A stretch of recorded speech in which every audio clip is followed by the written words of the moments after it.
क्या आपने कभी सोचा है कि एक साधारण सा शब्द ब्रह्मचर्य आपके जीवन की दिशा ही बदल सकता है? क्या यही है वो रहस्य जिससे ऋषिमुनि अमरता और अद्भुत ऊर्जा प्राप्त करते थे?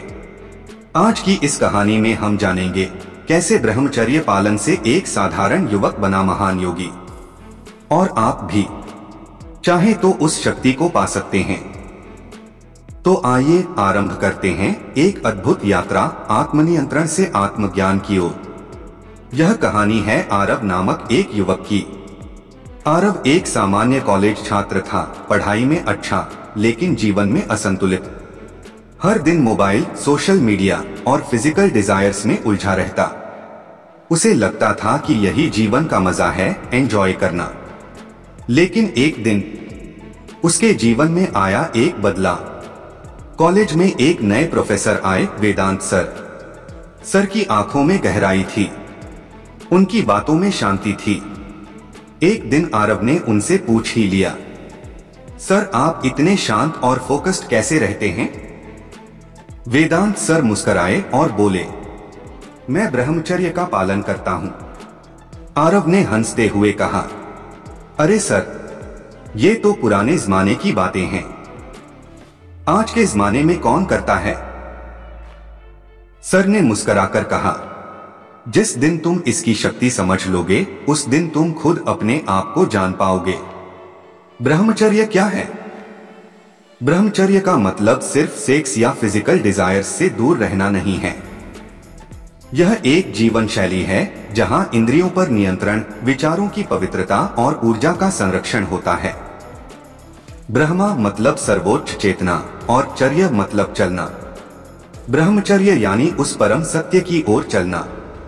आरव ने धीरे धीरे ब्रह्मचर्य का पालन शुरू किया। पहले 7 दिन मुश्किल थे, शरीर बेचैन होता, मन विचलित होता। लेकिन 15वें दिन से उसने महसूस किया, उसमें ऊर्जा पहले से कहीं ज्यादा है। वो सुबह जल्दी उठने लगा, बिना थके पढ़ाई करने लगा।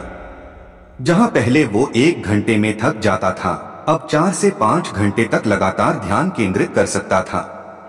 क्योंकि शरीर में जो वीर्य है वो सिर्फ एक द्रव्य नहीं, वो ऊर्जा का महासागर है।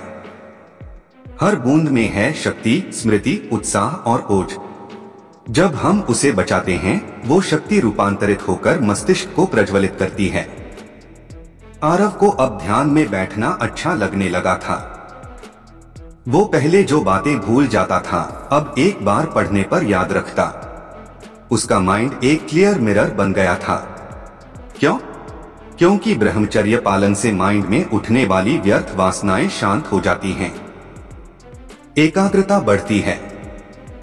आरव का आत्मविश्वास पहले से कहीं ज्यादा बढ़ गया था। जहां पहले वह लड़कियों से नजरें चुराता था, अब वह सबके सामने आत्मविश्वास से बात करता था। क्योंकि अब वह खुद को जीत चुका था। जो खुद की इंद्रियों को जीत सकता है उसे कोई भी बाहरी ताकत नहीं हरा सकती। एक दिन आरव ध्यान में बैठा था। धीरे धीरे उसकी सांसें स्थिर हुई और फिर उसे लगा जैसे वह अपने शरीर से अलग हो गया है। एक गहराई, एक प्रकाश, एक शांति जो उसने पहले कभी महसूस नहीं की थी। वह दौड़ा दौड़ा वेदांत सर के पास गया और बोला, सर, आज मैंने कुछ अनुभव किया, क्या यही आत्मा है? सर ने सिर्फ इतना कहा, ब्रह्मचर्य का सही पालन आत्मा से मुलाकात करवा देता है। साइंस भी मानती है कि सेमेन में जिंक, अमीनो एसिड्स, हार्मोन्स और लाइफ एनर्जी होती है। हर बार लॉस करने से शरीर कमजोर होता है। हार्मोनल इम्बैलेंस, थकावट, गिल्ट और लो कॉन्फिडेंस आता है।